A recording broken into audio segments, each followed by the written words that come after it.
J'espère que vous vous êtes reposés un peu. Et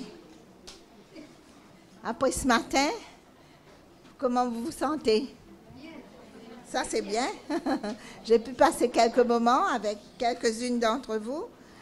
Et ça m'a fait plaisir de vous connaître un peu davantage. Donc, on comprend maintenant pourquoi il faut passer du temps ensemble pour se connaître. Ce matin, quand Isabelle, oui Isabelle, elle est là? Oui. Quand Isabelle a parlé de... Vous vous souvenez de quoi elle avait parlé? De Marie. De Marie. Oui, nous avons parlé de Marie et de Marthe, mais elle a parlé de Marie qui a lavé les pieds de Jésus. Alors, elle ne savait pas que c'était justement ce que j'allais vous présenter cet après-midi. Mais elle a bien fait de vous montrer que l'acte de Marie, c'était un acte d'humilité, de reconnaissance, d'amour, parce qu'elle avait connu déjà le Sauveur. Donc, nous avons rencontré Jésus hier soir. Nous avons appris à le connaître ce matin. Et cet après-midi, quand on apprend à connaître quelqu'un, donc on tombe amoureux de la personne. Dans un sens, je veux dire amoureux dans le sens qu'on veut aimer la personne. On veut lui montrer qu'on l'aime. Et quand nous rencontrons Jésus, naturellement, notre désir, c'est de le montrer que nous l'aimons. Et comment est-ce que nous lui montrons que nous l'aimons?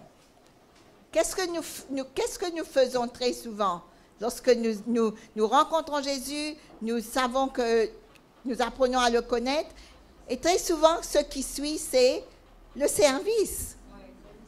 Très souvent, nous commençons à le servir. Mais quelquefois, nous commençons à le servir trop vite. Et lorsque nous commençons à le servir, nous oublions qu'il faut continuer à le connaître. Et alors, nous donnons tout ce qu'il y a en nous à servir Jésus.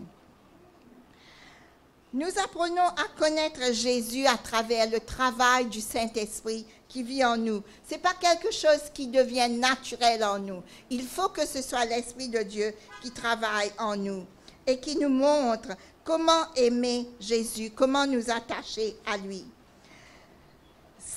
C'est un amour qui arrive à se sacrifier entièrement pour Jésus. Et c'est ce que Marie a fait. Donc, ensemble, nous allons regarder, c'est comme une petite étude, nous allons regarder cette histoire, cette scène qui nous est racontée dans les 4 évangiles. Ça n'arrive pas très souvent d'avoir la même histoire racontée dans tous les évangiles. Très souvent, Luc nous raconte quelque chose, ou Jean, autre chose. Par exemple, la femme samaritaine, cette histoire n'est racontée que dans l'évangile de Jean. Mais l'histoire de Marie qui lave les pieds de Jésus et qui brise ce vase d'albâtre d'un parfum de grand prix se trouve dans les 4 évangiles.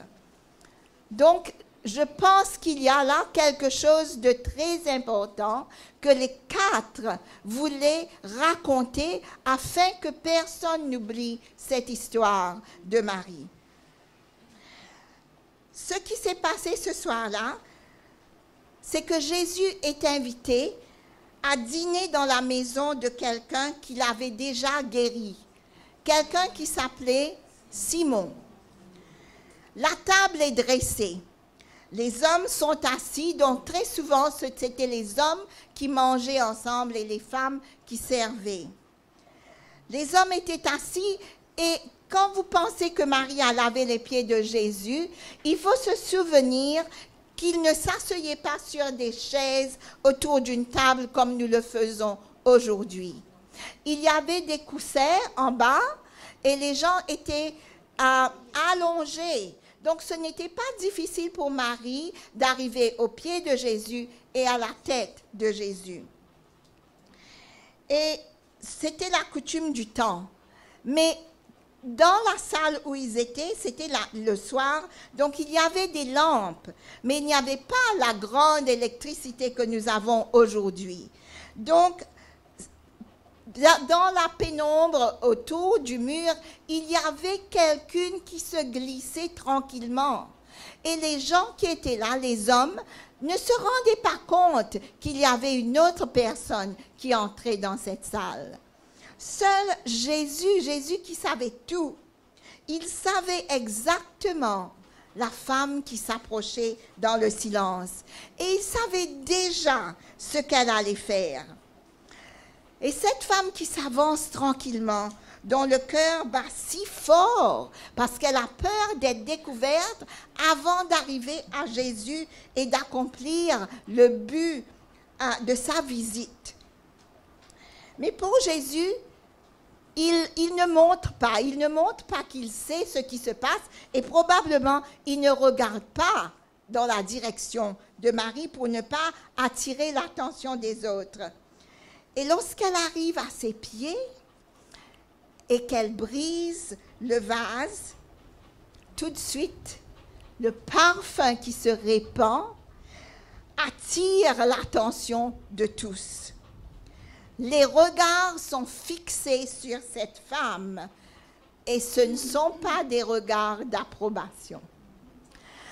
Les hommes la toisent d'un air qui dit « Qu'est-ce que tu fais là ?» Mais Marie est agenouillée aux pieds de Jésus. Elle a les cheveux lâchés. Et d'après la tradition, pour une femme de se lâcher les cheveux, c'était quelque chose qui n'était pas acceptable en public. Donc déjà, on connaissait, les hommes connaissaient un peu la vie de Marie. Donc déjà, il l'a jugée, déjà, il l'a condamnée. Et nous savons que ceux qui la regardaient, et surtout Simon, ils regardaient aussi Jésus. Et ils se demandaient comment Jésus pouvait laisser une femme pareille lui toucher les pieds, lui baiser les pieds et lui laver les pieds et les essuyer de ses cheveux. Donc, pour comprendre l'histoire davantage, ouvrons d'abord l'évangile de Matthieu. Matthieu, au chapitre 26. Je dois vous dire que Matthieu, Marc et Jean, les trois évangiles placent cette scène juste avant la mort de Jésus. Juste avant, c'est après la résurrection de Lazare, mais juste avant que la Sainte Seine et la célébration de la Pâque et Gethsémane et ensuite la mort de Jésus. Donc, ce matin, je crois, Isabelle a fait mention de 6 jours avant la mort de Jésus. Mais Luc place, je crois que Luc, il ne suit pas un certain ordre là où il place les histoires dans son évangile. Donc, ils ne sont pas tenus, les 4 évangiles, de présenter les histoires de la même façon. Ne soyez pas étonnés que quelquefois, il y a des détails qui sont un petit peu différents. Parce que chacun a écrit bien après cet événement. Et certains ont reçu l'histoire d'une autre personne. Ils n'étaient pas tous là. Par exemple, Marc n'était pas là à ce moment-là. Et Luc aussi non plus. Mais Jean, certainement, il faisait partie des disciples. Donc, il aurait été là ce soir-là.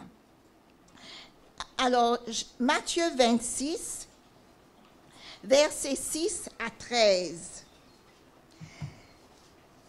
Et il parle de cette scène juste avant la mort de Jésus, et il situe la scène à Béthanie, dans la maison de Simon le lépreux, mais il parle d'une femme. Il ne donne pas de nom à cette femme, si vous regardez attentivement. Les passages sont un peu longs, donc je ne vais pas tout lire, mais je vais vous montrer quelques versets qui sont importants à comprendre.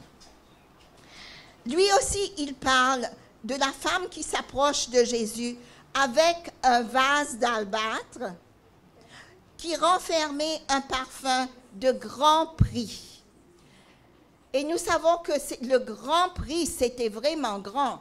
La valeur était peut-être le salaire de toute une année, oui, d'un an. Essayez de voir combien vous gagnez dans un an. Et si vous pouvez vous offrir à Jésus le prix d'un parfum coûtant ce prix-là. Je ne connais pas un parfum qui coûte autant, mais je suis sûre qu'il y a, que peut-être ça existe, mais les parfums que je me sers ou les parfums que je connais certainement ne coûtent pas autant que ça. Mais ça a dû être un parfum très très cher. Comment Marie s'est procuré le parfum, nous ne savons pas. Ce n'est pas nécessaire de le savoir. Ce qui est nécessaire, c'est que de savoir qu'elle était prête à faire ce sacrifice-là pour Jésus. Et aussitôt que le parfum se répandit, naturellement l'attention des disciples, dans Matthieu, il ne parle que des disciples. Il parle des disciples qui ont critiqué tout de suite, et leur réaction a été « À quoi bon cette perte ?» Peut-être nous aurions dit la même chose. On aurait pu vendre ce parfum, verset 9, très cher, et en donner le prix aux pauvres. Est-ce qu'ils auraient vraiment donné le prix à l'argent aux pauvres? Plus tard, nous verrons que c'est Judas surtout qui a accusé Marie et qui voulait l'argent, mais que l'argent aurait probablement été dans sa poche à lui, au lieu d'aller avec les pauvres. Mais Jésus reprit les disciples et il déclara que Marie avait fait une bonne action à son égard, qu'il ne fallait pas la juger ou la critiquer, et qu'elle avait oint son corps d'avance pour la sépulture. Vous savez, Jésus avait déjà plusieurs fois parlé du fait qu'il allait mourir, mais personne ne comprenait ce qu'il disait. Ou bien il ne voulait pas croire parce que c'était trop dur ou trop difficile à croire vraiment qu'il allait mourir, qu'il allait donner sa vie. Mais je crois que Marie, elle croyait. Elle se disait, il faut que j'essaye de faire quelque chose pour lui. Maintenant, regardons à Marc. Marc au chapitre 14.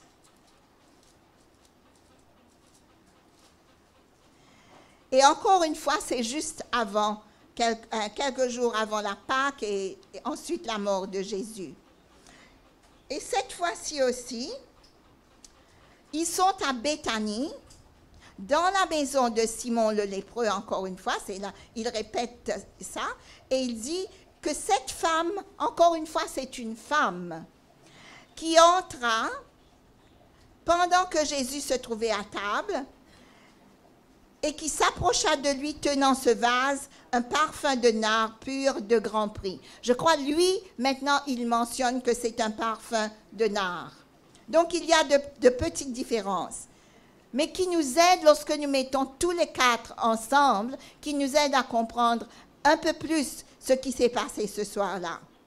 Ayant rompu le vase, elle répandit le parfum sur la tête de Jésus. Donc, Matthieu et Marc, ils parlent du parfum répandu sur la tête de Jésus. Et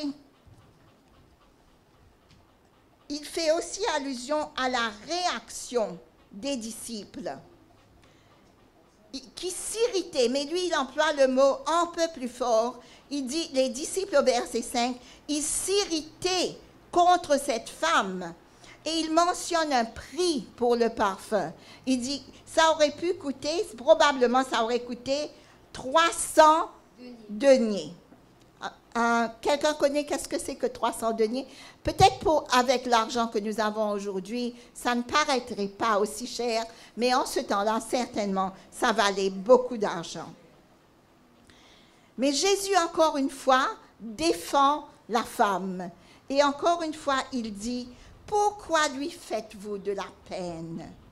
Elle a fait une bonne action à mon égard. Donc, il répète la même chose, mais il ajoute, elle a fait ce qu'elle a pu. Je me souviens d'avoir appris ce verset quand j'étais toute petite.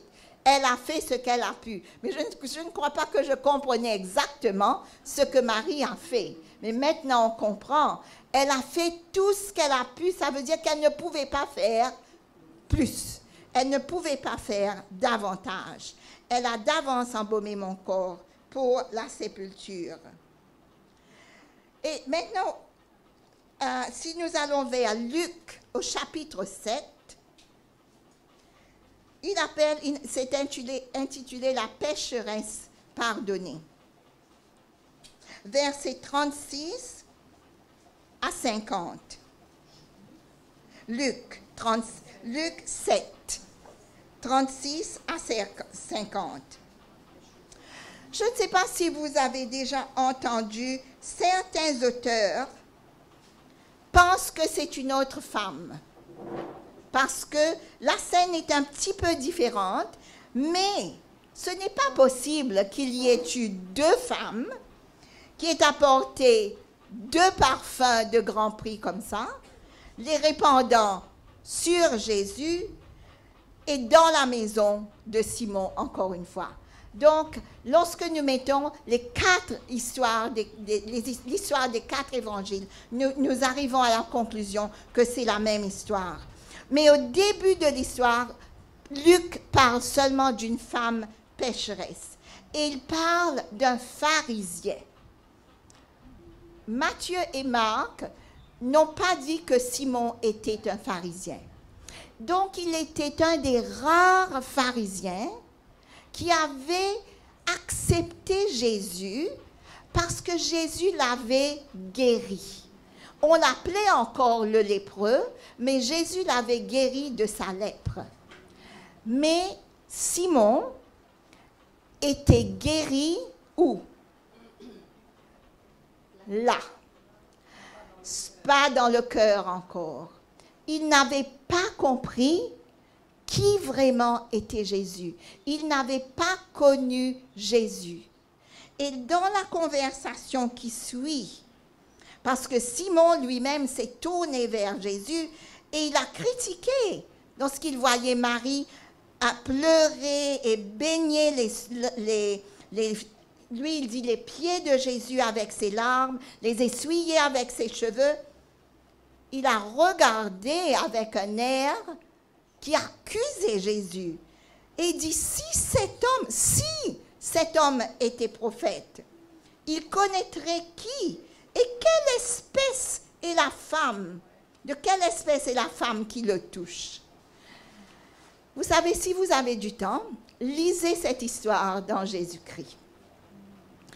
Et vous verrez qu'Ellen White nous dit que Simon était un de ceux qui avaient causé, qui avaient emmené Marie dans le péché. Donc, il savait qui elle était et ce qu'elle avait fait parce qu'il était lui-même coupable. Mais en ce temps-là, comme parfois ça arrive même de notre temps, c'est la femme qu'on accusait toujours. Mais Jésus nous a montré que les deux ont tort. Ce n'est pas seulement la femme. Mais vous vous souvenez quand on avait emmené Marie dans le cercle là et qu'on l'avait projetée devant Jésus et dit, nous l'avons vue dans l'adultère, qu'est-ce que tu fais d'elle? Et Jésus a commencé, il n'a rien dit, il s'est penché, il a commencé à écrire sur le sable ou sur la terre. Et il a dit que celui qui est sans péché lance la première pierre. Mais Ellen White nous dit que ce qu'il écrivait, c'était leur péché à eux. Et lorsqu'ils se sont vus coupables, peut-être plus coupables qu'elle, ils se sont retirés. Donc c'était cette même Marie qui avait été beaucoup pardonnée. Elle avait été libérée. Donc nous comprenons pourquoi elle était prête à se sacrifier, à faire un sacrifice aussi grand pour Jésus. Mais peut-être ce qu'elle ne savait pas complètement, c'était que Jésus allait faire un sacrifice encore plus grand pour elle. Alors, lorsque nous lisons Luc, nous voyons la discussion, la conversation qui suit entre Simon et Jésus. Et Jésus de parler en parabole. Jésus ne lui dit pas directement, écoute Simon, cette femme a été pardonnée d'un plus grand péché. C'est pour ça qu'elle veut montrer sa reconnaissance, plus que toi. Jésus parle de deux débiteurs, l'un qui devait 500 deniers et l'autre 50. Une grande différence entre 500 et 50. Et il dit, eh bien, les deux ont été pardonnés.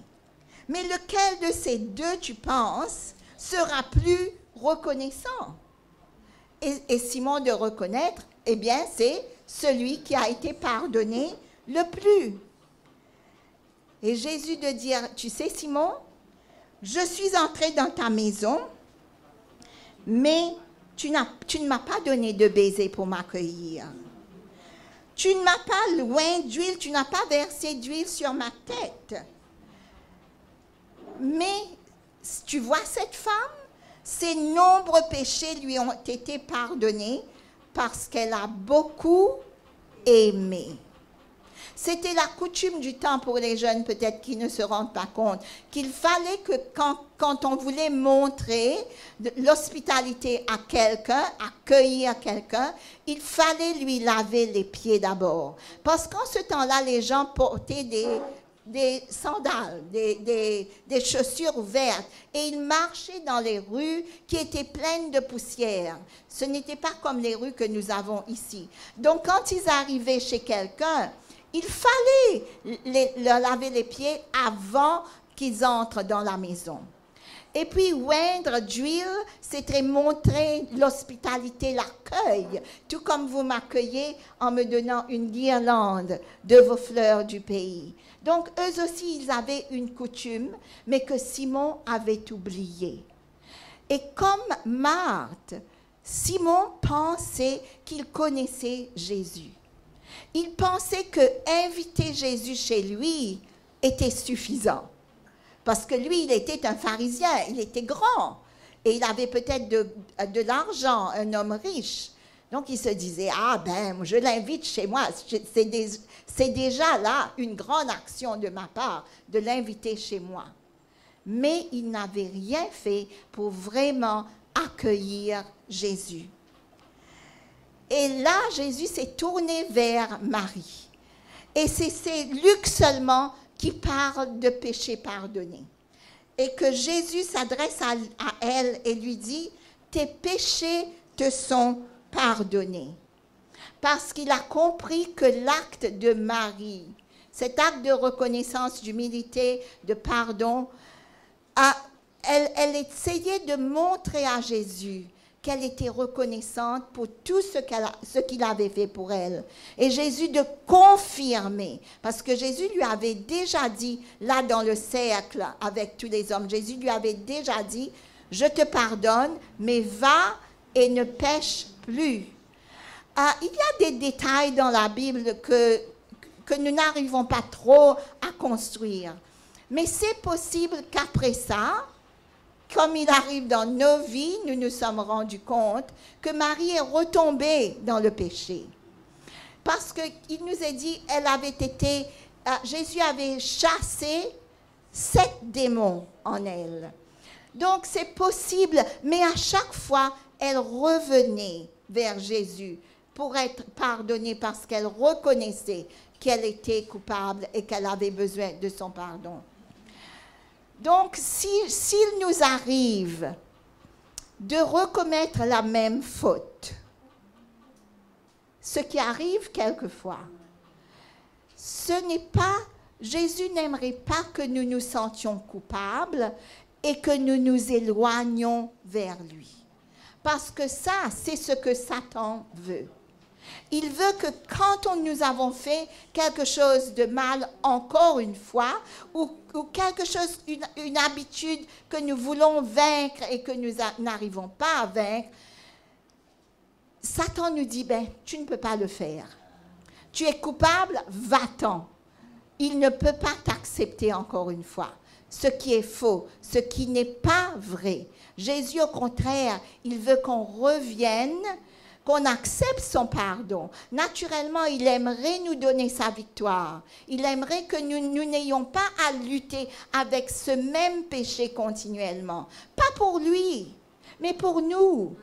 Parce que quand nous faisons la même faute, nous n'avons pas la paix du cœur. La joie s'envole. Mais quand nous arrivons à obéir, à faire ce qui lui plaît, il y a la paix. Et c'est pour cela qu'il nous dit, je te pardonne, va et ne pêche point. Essaye avec mon aide, pas de toi-même, mais je te donne mon Saint-Esprit afin que tu ne pêches plus, que tu ne refasses plus la même faute. Et il ajoute au verset 50, ta foi t'a sauvé, va en paix. Et j'aimerais que nous tous aujourd'hui, nous entendons la voix de Jésus nous dire, ma fille, va en paix. Parce que quelquefois nous avons le cœur troublé par tout ce qui nous arrive. Mais il veut nous remplir de sa paix et que notre cœur soit tranquille et soit rempli de sa joie. Et finalement, l'évangile de Jean, l'histoire dans l'évangile de Jean se trouve au chapitre 12.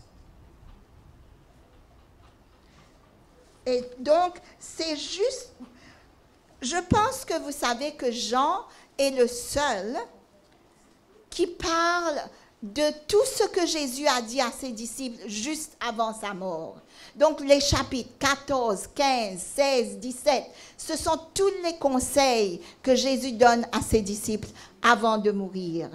Et le grand commandement qu'il leur donne là dans ces chapitres, c'est de vous aimer les uns les autres. Et il dit à ceux-ci, les gens sauront que vous êtes mes disciples, si vous vous aimez les uns les autres. Donc l'histoire de Marie, dans l'évangile de Jean, se trouve juste avant tout ce que Jésus dit à ses disciples.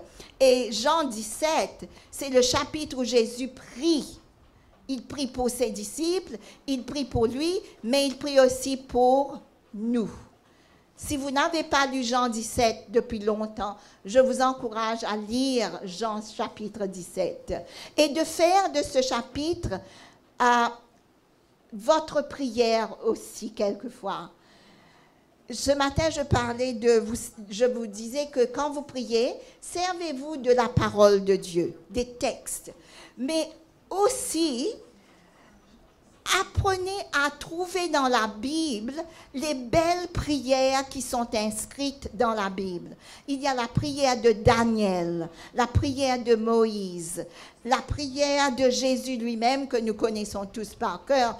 Ça, c'est notre Père qui est aux cieux. Mais ensuite, la prière de Jean 17. Et vous verrez que ce sont des prières que nous pouvons prier nous aussi, à des moments où les mots ne nous viennent pas. Et nous pouvons élever vers Dieu. Et tous les psaumes sont des prières. Je me souviens, quand je passais par un moment le plus difficile, je ne pouvais pas vraiment parfois dire en parole ce que je voulais dire. Mais vous savez qu'il y avait un psaume pour chaque circonstance. Si je voulais louer Dieu, il y avait un psaume. Si je voulais me mettre, pas en colère, mais questionner Dieu, lui dire, qu'est-ce qui arrive? Pourquoi cela m'arrive? Il y a un psaume là aussi, parce que David, il était comme nous. Il exprimait toutes ses pensées dans des psaumes envers son Dieu. Donc, vous verrez que dans les psaumes, il y a quelque chose que vous pouvez employer dans vos prières aussi. Alors, regardons Jean maintenant. Et avant de lire Jean 12, tournez au chapitre 11. Là, dans un tout petit verset, juste avant la mort et la résurrection de Lazare, Jean écrit, alors, Lazare est tombé malade, il était dans le village de Marie et de Marthe, excusez-moi. Ça va. Et il dit au verset 2, c'est cette Marie qui oignit de parfum le Seigneur et qui lui essuya les pieds avec ses cheveux, et c'était son frère Lazare qui était malade. L'histoire n'est pas racontée encore, il n'a même pas raconté l'histoire, mais il nous dit déjà que c'était cette même Marie. Donc, tout est expliqué. La même Marie, sœur de Marthe, sœur de Lazare, et la même Marie qui est venue oindre les pieds de Jésus avec son parfum. Donc, maintenant, au chapitre 12, alors il nous dit, 6 jours avant la Pâque, Jésus arriva à Béthanie, où était Lazare, qu'il avait ressuscité des morts. Maintenant, nous comprenons cette scène un peu davantage. Ce n'est pas juste Jésus et ses disciples qui sont invités, mais Lazare est aussi invité.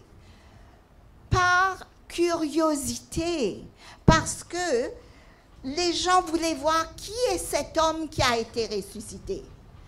Peut-être on devrait lui poser des questions, lui demander, eh bien, qu'est-ce que tu as vu quand tu étais mort? Pendant ces 4 jours que tu es resté au tombeau, qu'est-ce que tu as vu? Mais Lazare n'avait rien à raconter. Parce qu'il était seulement dans un grand sommeil. Alors, je crois que c'est une leçon aussi là. Même s'il lui posait des questions, il n'avait rien à dire à ce sujet. Parce que pour lui, c'était seulement un sommeil. Et la voix de Jésus l'avait appelé de ce sommeil. Et je pense que vous avez entendu déjà quelqu'un dire que Jésus, lorsqu'il a appelé Lazare, il a dit « Lazare, sors ». Il a fallu qu'il dise le nom de Lazare. Parce qu'avec son pouvoir, s'il avait seulement dit « sors », c'était possible qu'il y aurait eu d'autres personnes qui seraient sorties de leur tombeau. Parce que Jésus avait, encore le pouvoir sur la mort. Mais il avait attendu justement 4 jours pour montrer ce pouvoir. Parce qu'avant, il y avait certaines croyances, certaines doctrines qui disaient que avant 4 jours, on n'est pas vraiment mort. Donc, il voulait montrer que, oui, Lazare était vraiment mort. Et retournons maintenant vers l'histoire que Jean nous raconte. Je dois rire lorsque j'ai lu le verset 2. Pourquoi vous pensez que j'ai souri? Que voyez-vous au verset 2 de Jean 12? Marthe servait. Elle ne faisait rien de mal. Elle servait encore. Mais je ne peux pas la juger. Je ne sais pas si elle avait été Marie un peu. Peut-être elle s'était assise, elle aussi, au pied de Jésus avant de servir. Mais elle servait. C'était là son don. Donc, c'était le don que Dieu lui avait donné, de servir. Tout comme beaucoup d'entre nous, nous avons le don de servir, de faire à manger, de recevoir. Et Marie, lui aussi, il parle, lui maintenant, c'est lui qui donne donc le nom de Marie à la femme. Donc, Marie, ayant pris 1 livre de parfum, de nard, de grand prix, éloignit les pieds, et lui aussi, il parle des pieds de Jésus, et les essuya avec ses cheveux, et la maison fut remplie de l'odeur. Mais Jean nomme un disciple. Les autres parlaient des disciples qui avaient critiqué. Mais Jean parle surtout de Judas. Je pense que Jean, qui était là, donne plus de détails précis. C'était Judas qui s'est dirigé vers Jésus et qui a dit, qu'il a accusé, « Pourquoi n'a-t-on pas vendu ce parfum 300 deniers pour les donner aux pauvres ?» Il disait ça non parce qu'il se mit en peine des pauvres. Donc, il n'avait pas vraiment, il ne pensait pas vraiment aux pauvres. Mais il tenait, c'était lui qui tenait l'argent.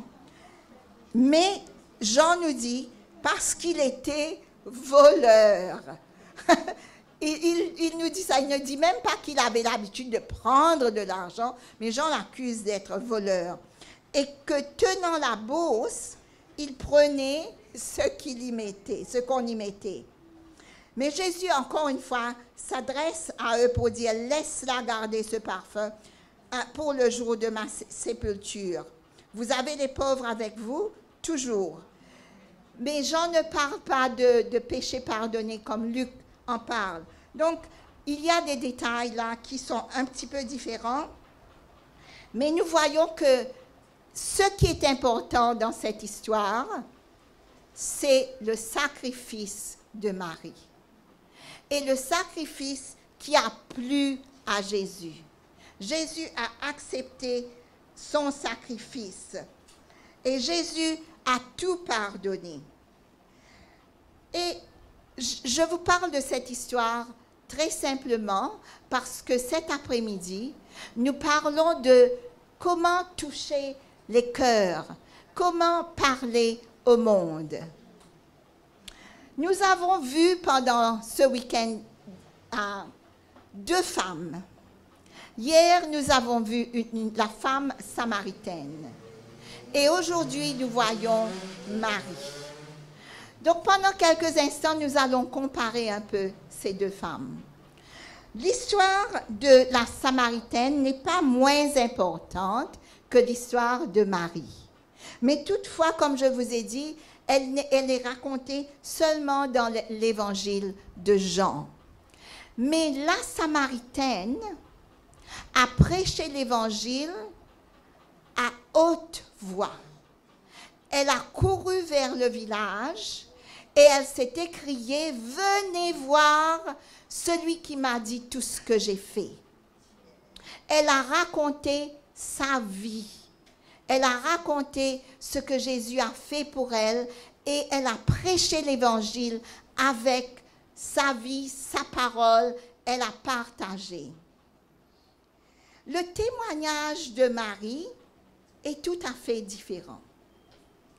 C'est un témoignage silencieux. Un témoignage qui ne se sert pas de paroles ou de mots. Mais c'est un témoignage de tout son être. Je crois qu'Isabelle a essayé de faire ressortir ça ce matin.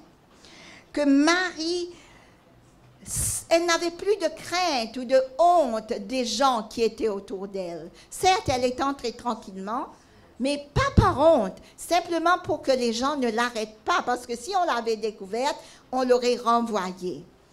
Mais elle a laissé ses larmes, baigné la tête et les pieds de Jésus, elle les a essuyés et elle l'a préparé pour la sépulture.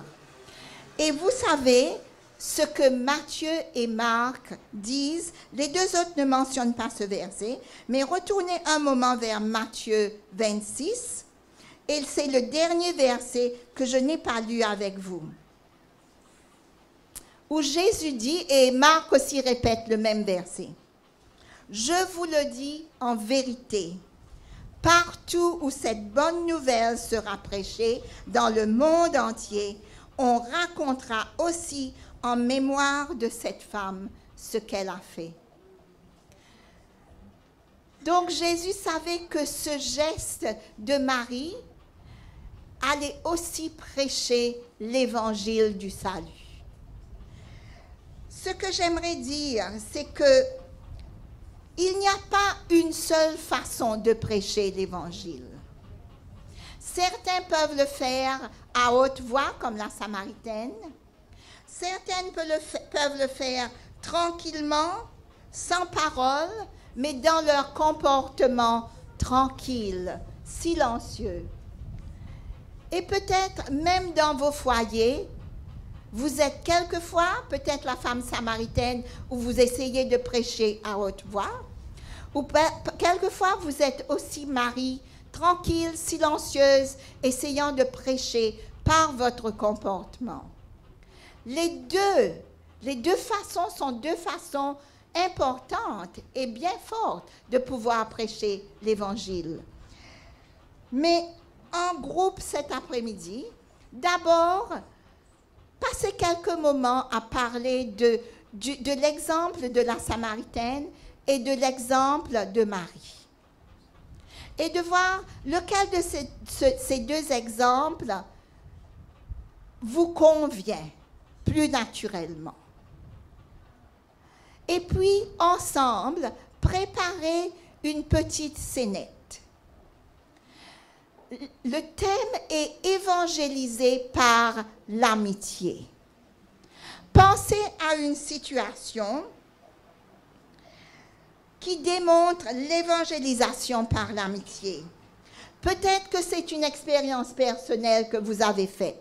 Peut-être que quelqu'un est venu vers vous, vous ne connaissiez pas Jésus personnellement, mais par l'amitié d'une personne, vous avez entendu l'évangile. Donc, votre scénette peut se servir de cette situation comme thème de la scénette. Ou peut-être, vous avez touché une autre personne par votre amitié. Mais la scénette que vous faites n'a pas besoin d'être une situation réelle. Vous pouvez essayer de penser comment par l'amitié, on peut arriver à toucher une autre personne. Nous avons parlé de ça de plusieurs façons depuis hier soir. Donc, il se peut que dans votre esprit, il y a déjà quelque chose qui vous touche et vous peut-être même vous pensez à une personne dans votre voisinage ou dans votre famille, une personne qui vous pouvez toucher par votre amitié ou par votre comportement ou par vos paroles. Donc, il n'y a pas de... ce que je veux dire, vous êtes libre de choisir la façon de prêcher l'Évangile de n'importe quelle manière.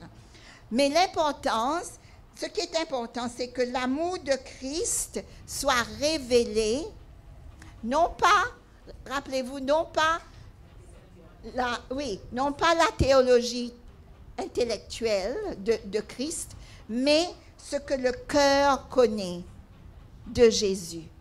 C'est ça que j'aimerais que dans les scénettes, on voit que c'est quelque chose qui est personnel, où Jésus est entré dans le cœur et où il a touché quelqu'un par son amour à travers une action ou un comportement ou quelque chose d'autre.